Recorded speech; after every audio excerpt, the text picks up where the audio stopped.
This is ATN Global News. First, the headlines. Governor Fubara swears in 5 new special advisors. EFCC rejects Bala Mohammed's allegations of political persecution. Naval Chief commends joint task force operations in Northeast. Tax reforms spark tension as shipping lines plan hikes. Trump signals U.S. action if Iran attacks protesters. Lukman makes AFCON 2025 group stage best 11 and Spotify names Burna Boy most streamed African artist.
Welcome back. Rivers State Governor Siminalayi Fubara has sworn in 5 newly appointed special advisors, reaffirming his administration's commitment to progress and the recovery of lost ground.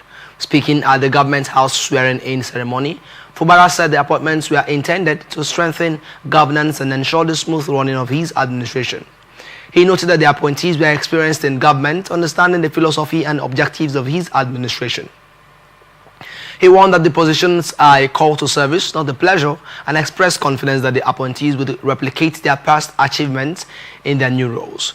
Fubara also charged them not to disappoint the government or the people of Rivers State. The newly sworn-in special advisors are Elo Katasi Amadi, Peter Medi, Emmanuel Fubara, Victor Ekaro, and Darlington Oji.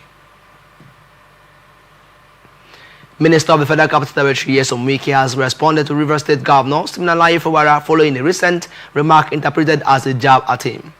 Governor Fubara had made a comment during a New Year banquet, which was widely seen as a reference to the ongoing political rift between the two leaders. Speaking on Friday to residents of Ogba Egbema Undon local government area, Wike credited his earlier support for Fubara's rise to the governorship, noting that he remains unafraid of the current tensions and wishing the government well. Wishing the governor well. Wike also reaffirmed his support for President Bola Tinubu, emphasizing that past political mistakes will not be repeated and dismissed claims that former allies of Atiku Abubakar pose any significant political threat in Rivers State. The action underscores the deepening political tension between the former allies, a development that continues to influence the state's political landscape. Rivers State Police Command has confirmed that 3 persons, including a man and his daughter, were feared dead in a road clash that occurred in the early hours of New Year's Day at Obirikwere flyover in Obiakpo local government area of Rivers State.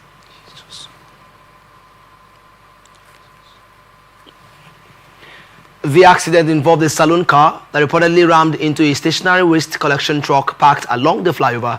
The occupants of the vehicle were said to be returning from a crossover church service when the crash occurred. Confirming the incident, the police public relations officer SP Grace Iringe Koko said an investigation had commenced to determine the circumstances surrounding the accident. She expressed condolences to the victims and their families. It was gathered that 3 occupants of the vehicle died while others sustained various injuries and are currently receiving treatment at an undisclosed hospital. A brother of one of the deceased, engineer Ajiboye Amaho, attributed the crash to the alleged indiscriminate parking of the waste collection truck without warning signs. He identified the deceased as Ahmed, Aziz, and Sheila and called on government to address what he described as growing negligence on the roads. Dr. Olagoke Erinomo, chairman of the Medical Advisory Committee at the Federal Teaching Hospital, Edo Ekiti, has assumed office as the acting chief medical director of the facility. He takes over following the completion of the 2 terms of the immediate past CMD, Professor Adekunle Ajayi, on December 31, 2025. A statement from the hospital on Friday said Erinomo, who assumed the role on January 1, 2026, pledged to sustain qualitative healthcare service delivery. In the New Year message, he urged staff to approach the year with resilience and renewed hope while continuing to provide quality and compassionate healthcare. Professor Ajayi, in his farewell remarks during the handover on December 31, 2025, commended the staff for their support over his 8-year tenure, describing it as fulfilling and rewarding. He wished Erinomo success in leading the hospital into its next chapter. In response, Dr. Erinomo congratulated Ajayi on his accomplishment and expressed gratitude for his guidance, wishing him well in future endeavors. The federal government is expected to announce the substantive CMD of the facility in due course. Governor Ademola Adeleke has commended the third quarter 2025 fiscal transparency report by Budge IT in Nigeria, which ranks Osun State among only 11 states nationwide to achieve a perfect 100% score, the highest performance by a state in over a decade. In the statement signed by his spokesperson, Madam Olawale Rashid, the governor described the ranking as a testament to his administration's commitment to transparency, accountability, and due process in public governance. The report assessed states on the availability, timeliness, and completeness of public finance documents, the functionality of e-procurement portals, and the accessibility of fiscal data. Adeleke noted that the ranking disproves opposition claims and reflects excellent fiscal management over the past 3 years. Highlighting other achievements, the governor said Osun topped primary health care access in the southwest, improved from 33rd to 7th in national examination ratings, reduced debt by over 40%, and cut infrastructure deficit significantly. The Commissioner for Budget and Economic Planning, Professor Moruf Adeleke, said the perfect score demonstrates that the state government is being run transparently, with timely budget, implementation, and open procurement processes in line with national and global best practices. Nigerian Army has dismissed claims that soldiers deployed in Ogun State were denied allowances or engaged in extortion, describing the allegations as false, malicious, and misleading. The denial issued by Major Ideregi Akari, Assistant Director of Army Public Relations, 35 Artillery Brigade, was posted on the Army's X handle on Friday. It responded to a viral video by an individual identified as Abdul, who alleged that troops on company duties were denied pay and extorted motorists along border routes. The brigade explained that personnel deployed under Operation Mesa, a state-sponsored multi-agency security operation, received a monthly allowance of 45,000 naira, which is being paid regularly by the Ogun State government.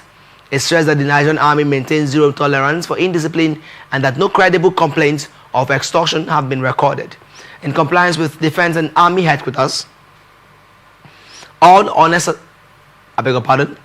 Army Headquarters directives, all unnecessary checkpoints along the borders have been removed, leaving only authorized security agencies to conduct lawful vehicle inspections. The brigade also alleged that the individual behind the viral video is a disgruntled retired airman with a history of spreading false narratives. The 35 Artillery Brigade reaffirmed its commitment to professionalism, transparency, and troop welfare, pledging continued collaboration with other security agencies and stakeholders in Ogun State to protect lives and properties. Ogun State Police Command has arraigned Adeniyi Mobalaji Kayode, the driver of the Lexus XUV involved in the accident that claimed the lives of 2 members of boxing star Anthony Joshua's entourage before a Shagamu magistrate court. In a statement issued on Friday by the police public relations officer, DSP Olusheyi Biyi Babasheyi, the police said Kayode, aged 46, was charged on Thursday, January 2, 2026, with the case adjourned to January 20, 2026 for further proceedings. The arraignment followed investigations into the fatal crash that occurred on December 29, 2025 along the Lagos-Ibadan Expressway near Shagamu, involving a Lexus SUV conveying Joshua and members of his team and stationary truck. Anthony Joshua, who was in the vehicle at the time of the accident, sustained minor injuries and was later discharged from the hospital. However, 2 members of his support team died in the crash.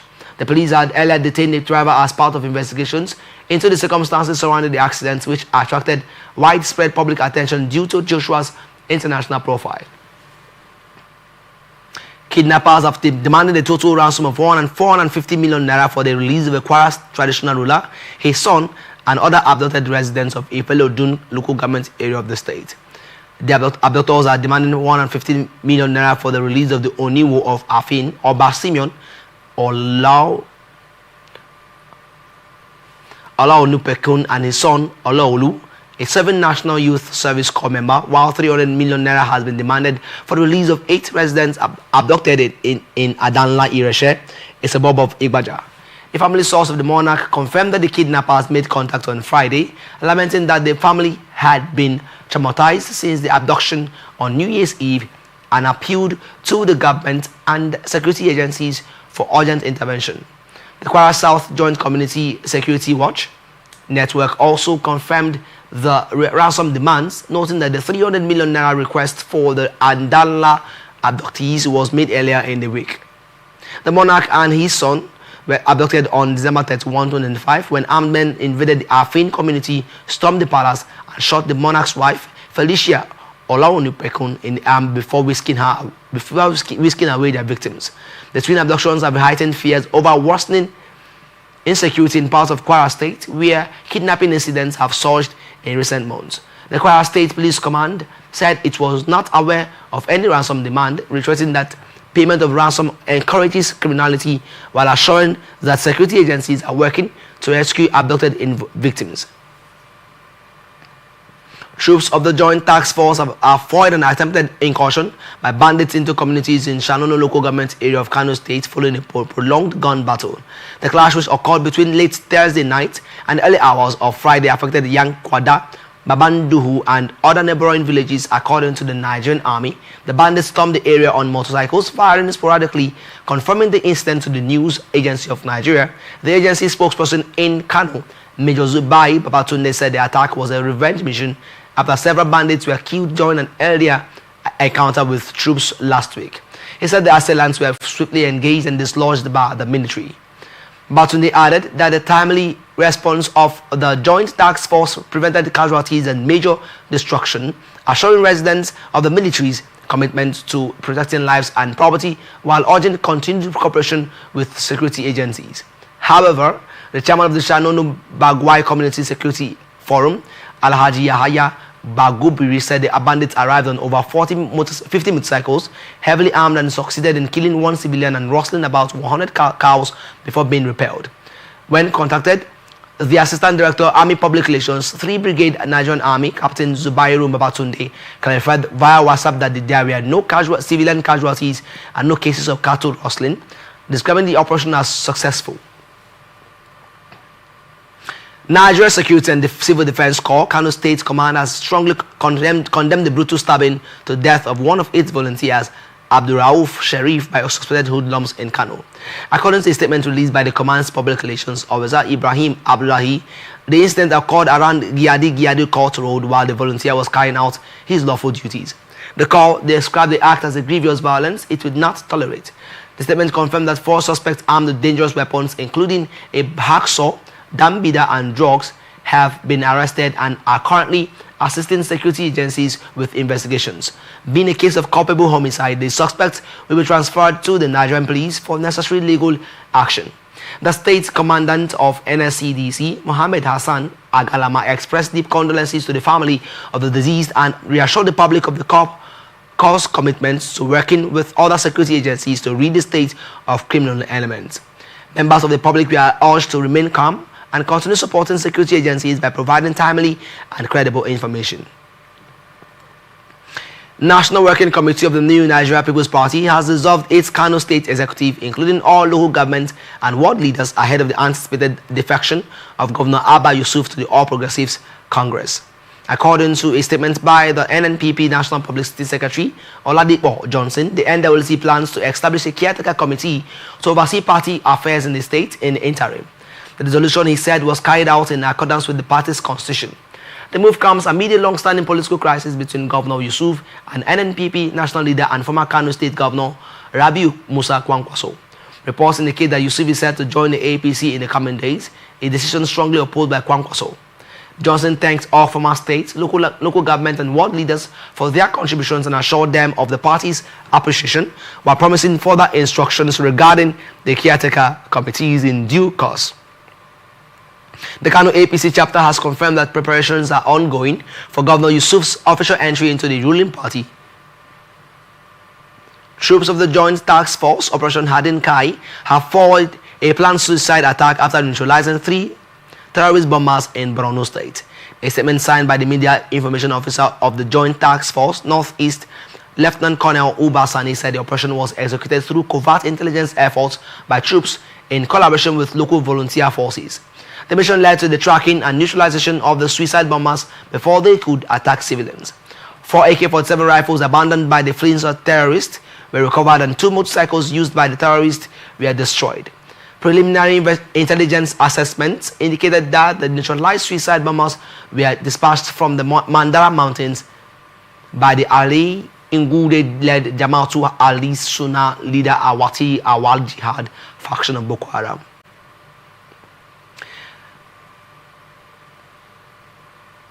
Taraba State Governor Dr. Abu Kefas has declared Karim Lamido local government area a special area of security concern following persistent violence and rising insecurity across the council.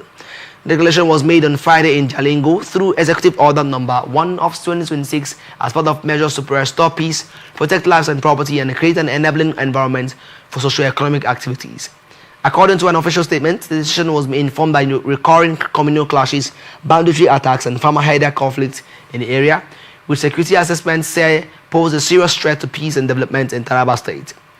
Karim Lamido has expressed prolonged insecurity, including attacks on civilians and security personnel, destruction of farmlands and property, and displacement of residents.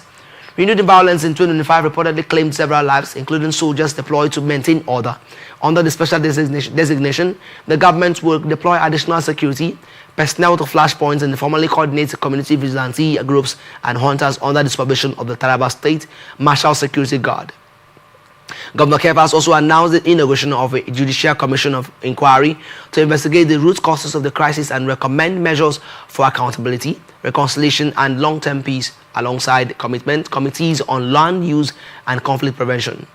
The governor urged residents to cooperate with security agencies, warning that acts of violence would not be tolerated. Kebbi State Government has directed the reopening of all primary and secondary schools across the state for the second term of the 2025/2026 academic session, effective Monday, January 5, 2026. The directive was contained in a separate statement signed by the Public Relations Officer of Subeb, Isa Ibrahim, and the Deputy Director Academics of the Ministry for Basic and Secondary Education, Aliyu Bagarawa. School administrators, teachers, parents, and students were also comply strictly, while school heads were instructed to make adequate preparations for a smooth resumption. Parents and guidance were also advised to ensure their wards return to school promptly. According to the government, the first week of the resumption will be dedicated to first-term examinations, with full academic activities scheduled to begin on January 12, 2026. Schools in the state were earlier closed following the November 2025 abduction of 25 schoolgirls from Government Girls Comprehensive Secondary School, MAGA. The girls were later rescued through security agencies' efforts, with the government confirming that no ransom was paid. Plateau State Governor Caleb Moftwang has been formally presented with his All Progressives Congress membership card marked 001 at Government House, Jos. The ceremony at Victoria Gowon Hall was attended by APC stakeholders, party leaders, and prominent political figures from within and outside the state. Moftwang described his defection from the People's Democratic Party as divinely guided and in the overall interest of Plateau State, emphasizing unity, peace, and development. He thanked supporters who stood by him during the challenging 2023 elections and urged the political actors across party lines to embrace peace ahead of the 2027 general elections. Moftwang also reaffirmed his support for President Bola Ahmed Tinubu. The APC had announced his defection in December, with National Chairman Nantawe Yawata noting that the move means the entire North Central region is now governed by the APC. Moftuang joins other PDP governors who have recently moved to the ruling party, including Peter Mba, Doye Diri, Agbo Kefas, and Omo Eno.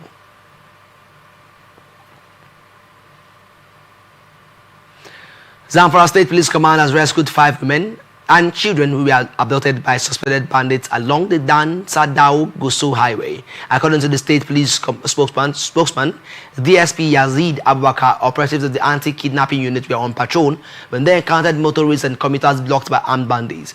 The officers engaged the attackers in a gun duel, forcing them to flee and leaving the victims behind. The rescued individuals were taken to Gusau, where they received medical attention before being reunited with their families. Zamfara Police Commissioner Ibrahim Balarabe Maikaba reassured the public of the command's commitment to protecting lives and urged citizens to provide timely information to aid security efforts. The rescue follows recent security operations in the state, including airstrikes by the Nigerian Air Force on bandit hideouts in Safe local government area aimed at dismantling camps linked to IED production and attacks on communities along the Dan Sadao Magami axis. You're watching the Global News on Atlantic Television Network. We'll be back after this break. Do stay tuned.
Welcome back. This is the Global News on Atlantis Television Network, and now to the rest of our stories. Chief of the Naval Staff, Vice Admiral Idris Abbas, has commended troops of the Joint Task Force Northeast Operation Hadin Kai for their courage, resilience, and sacrifices in safeguarding the nation. Abbas gave the commendation during a visit to the headquarters of Operation Hadin Kai in Maiduguri, Borno State, where he extended New Year greetings to the troops. He also conveyed President Bola Tinubu's appreciation for the armed forces' operational successes in curbing terrorist activities in the northeast. The naval chief emphasized the importance of joint operations among the armed forces, noting that collaboration enhances efficiency, ensures rapid response to threats, and strengthens national security. He reaffirmed the Nigerian Navy's commitment to maintaining a strong presence on the Lake Chad waterways to support peace, security, and socio-economic activities in the region. During the visit, Vice Admiral Abbas inspected naval formations in Baga, interacted with troops, and paid a courtesy visit to Borno State Governor Professor Babangana Umara Zulum. Nigerian Armed Forces has disclosed that troops neutralized 24 top terrorist commanders and notorious bandit leaders during counter-terrorism and counter-insurgency operations nationwide between January and December 2025. Within the same period, a total of 4,375 enemies of the state were arrested, while 1,616 terrorists and their family members surrendered as intensified military pressure continued to degrade insurgent and bandit networks across Nigeria. Troops also rescued 2,336 kidnapped victims during coordinated operations. The 9 terrorists feed freedom of action and restoring confidence in affected communities. Speaking in Abuja, Director of Defense Media Operations, Major General Michael Onoja reaffirmed the armed forces' commitment to reasserting the authority of the state, maintaining transparency, and upholding professionalism. He named some of the neutralized band leaders, including Aminu Kanawa, Dan Bokolo, Bello Duba, Dan Ina, and Halidu Sabubo. And later taken from the purported influx of armed headers into certain communities is also being viewed seriously, and operational planning is going on to curtail their activities. Intelligence, surveillance, and reconnaissance assets are actively monitoring terrorist movements across various operational theaters. Several movements have also been identified and are presently being tracked. Communities are all to maintain their composure, to remain vigilant, and cooperate with security agencies. Citizens are also encouraged to promptly report any suspicious movements or activities to the nearest security agencies formations. The Armed Forces of Nigeria, in collaboration with security agencies, have also intensified proactive measures to thwart any attempts by fleeing terrorists to infiltrate or destabilize any community. The Defense Secretary remains steadfast in his commitment to safeguarding the lives and upholding national security. Troops of the armed forces and other security stakeholders remain committed to denying terrorists, insurgents, bandits, kidnappers, and other criminal elements freedom of action in the country. Major General Onoja added that troops, in collaboration with other security agencies, remain engaged in decisive operations to safeguard lives and property and create a secure environment for socio-economic activities. Details of a joint U.S. strike will be made available at the appropriate time. Federal High Court sitting in Abuja has granted the Bauchi State Commissioner for Finance, Yakubu Adamu, bail in a sum of 500 million naira with 2 shorties in like sum. In a ruling on the bail application, Justice Emeka Nwite ordered that the shorties must be landowners within Maitama, Ashokoro, or Gwarimpa district of Abuja, with their property documents to be verified by the court's registry. The shorties are also required to depose to an affidavit of means. The court further directed that Adamu and the shorties deposit their international passports and 2 passport photographs with the court's registrar, and that the defendant must not travel outside the country without the court's permission. Justice Nwite ordered that Adamu be remanded at the Kuje at the Correctional Center, pending the perfection of the bail conditions, and adjourned the matter to January 20, 2026 for the commencement of trial. The Economic and Financial Crimes Commission, EFCC, is prosecuting Adamu and the firm Ayab Agro Products and Freight Company Limited, over alleged money laundering involving about 4.6 billion naira linked to funds reportedly obtained by Polaris Bank for the supply of motorcycles to the Bauchi state government. Adamo and 3 other co-defendants who are state workers are also facing a separate charge of alleged terrorism, financing amounting to $9.7 million before the same court. Former Anambra State Governor and Labour Party presidential candidate Peter Obi has criticized Nigeria's current tax policies, warning that prosperity cannot be achieved by placing heavier burdens on the poor. In a statement shared on X on Friday, Obi said countries that have achieved lasting economic and social development did so through honest leadership, national consensus, and people-focused policies. He argued that the taxation must be rooted in fairness, transparency, and concern for the welfare of citizens, and that tax policies should clearly explain their impact on incomes and contributions to national development. Obi stressed that empowering small and medium-sized enterprises, SMEs, is key to sustainable growth, noting that thriving small businesses create jobs, increase incomes, and naturally expand the tax base. He warned that celebrating increased government revenue while citizens grow poorer undermines good governance, adding that any tax system that worsens poverty violates sound fiscal principles.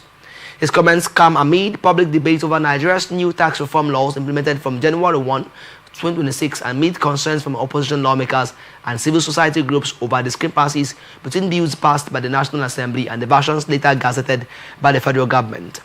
While the Tinubu administration insists that the tax reforms will be implemented as planned, Obi called for a fair, lawful, and people-centered tax system that supports production, protects the vulnerable, and restores trust between government and citizens.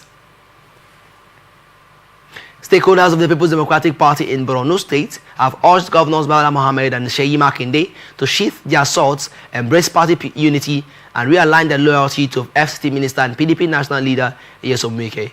The call was made by the state PDP stakeholders chairman, Grema Kyari, while addressing journalists in Maiduguri. Kyari praised Wike for his commitment to discipline and institutional integrity, describing his leadership as pivotal in strengthening the party. Kyari, a member of the National Working Caretaker Committee, also commended the Independent National Electoral Commission, INEC, for rejecting the Ibadan Convention's outcome, which produced Kabiru Turaki as PDP National Chairman. The group lauded the Abdurrahman Mohammed-led National Working Caretaker Committee for dissolving the Borno State PDP Executive Committee and approving a Working Caretaker Committee, saying the move restored hope among party members and reflected the aspirations of PDP's faithful in the state. Kyari called on Turaki, Mohammed, and Makinde to realign with Wike, stating that sustained opposition from the governors has deepened internal party crisis and reaffirming Wike's role in promoting constitutionalism, discipline, and internal democracy within the PDP. And now to some business news. Tension is building among freight forwarding practitioners in Nigeria's maritime sector following the implementation of the country's new tax reforms on Thursday, January 1, 2026. Some shipping lines have reportedly begun holding meetings to discuss possible fare increases, raising concerns among freight forwarding agents about the impact of the reforms on operations and costs. The federal government's tax overhaul, among the most significant in decades, aims to simplify taxation, promote economic growth, expand compliance, and ease burdens on low-income earners. It is part of a broader fiscal policy under President Bola Tinubu to modernize the tax system, enhance revenue efficiency, and improve Nigeria's economic competitiveness. Speaking on the development, the head of Department, Shipping, Air and Terminal Logistics at the National Association of Government-Approved Freight Forwarders, Mr. Ugochukwu Nnadi, said that shipping companies are preparing for potential fare adjustments to avoid being caught unprepared. Similarly, the Apapa Chapter Chairman of the National Council of Managing Directors of Licensed Customs Agents, Mr. Abayomi Duile, said the tax reforms will affect operations, particularly expenditures on shipping, terminal, and other charges. He opposed immediate freight increases, urging shipping companies to delay adjustments until later in January to allow consultation with members, warning that premature increases could create tension at the ports. The reactions highlight the uncertainty and operational challenges facing Nigeria's maritime sector as the government's new fiscal policy takes effect. You're still watching the news on Atlantic Television Network. Up next is International Tidbits. President Donald Trump said Friday that the United States is prepared to respond if Iran harms protesters following deadly demonstrations over the country's rising cost of living. Clashes between protesters and security forces erupted in several Iranian cities on Thursday, resulting in 6 reported deaths, the first since the unrest escalated. The demonstrations began with shopkeepers in Tehran striking over high prices and economic stagnation and have since spread to other regions. Iran's Fars news agency reported fatalities in Lodegan, Ansna, and Kudasht, including a member of the security forces, while smaller than the 2022 protests sparked by the death of Mahsa Amini. The current unrest reflects ongoing public frustration with economic conditions and currency instability. Trump stated that the U.S. is locked and loaded to intervene if peaceful protesters are harmed, signaling strong international concern over the situation. And here now is ATN Sports News. Super Eagles forward Ademola Alukman has been named among the best players in the group stage of the 2025 Africa Cup of Nations, the only Nigerian to make the CAF 11, while coach Eric Chell was selected as the best coach. CAF released the group stage 11 on Friday.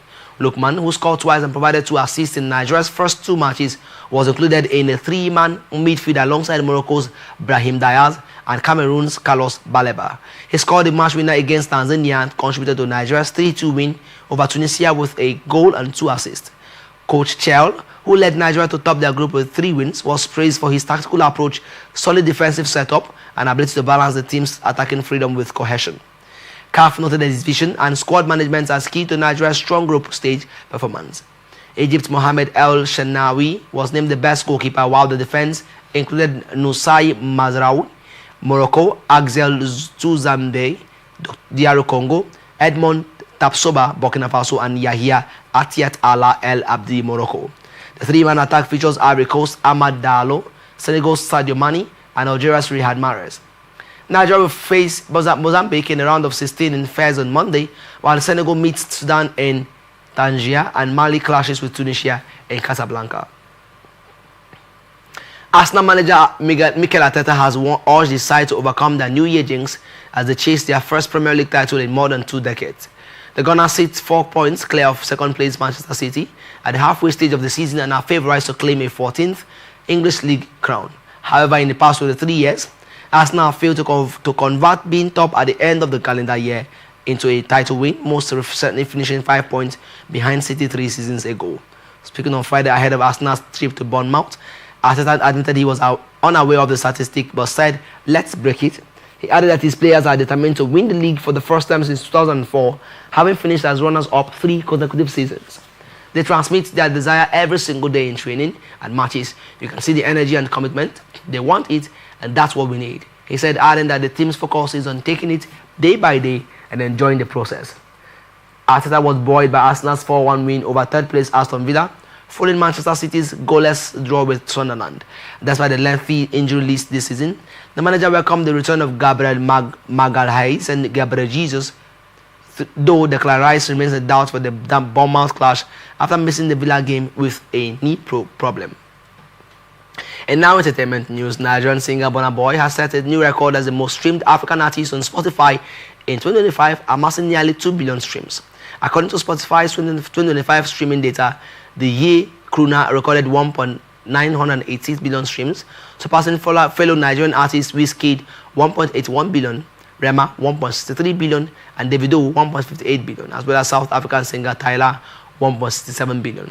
Completing the top 10 African artists on Spotify are Asake 1.52 billion streams, Ayra Star 1.47 billion, CK 1.38 billion, Shayi Vibes 1.32 billion, and Mr. Easy 1.26 billion. Burna Boy's achievements cement his position as a leading global ambassador for Afrobeat and African music on digital platforms. Popular Nollywood actress Peggy Ovire has removed her husband, Frederick Leonard, from her Instagram bio, fueling speculation about a possible separation. The event comes amid ongoing rumors on social media, with neither Ovire nor Leonard officially commenting on the reported split. The couple married in 2022 have not appeared together at public events for several months and have not publicly celebrated each other's birthdays. Rumors of a crisis between the actors first emerged in December 2024 after Ovire shared a solo Christmas photo in pajamas. In May 2025, she posted a clip preparing for a wedding ceremony, notably without her wedding ring. As of this report, fans continue to await confirmation from either party regarding the status of their marriage. And that's the global news for tonight. Before we go, another look at the major stories. Governor Fubara swears in 5 new special advisors. EFCC rejects Bala Mohammed's allegations of political persecution. Naval Chief commends joint task force operations in Northeast.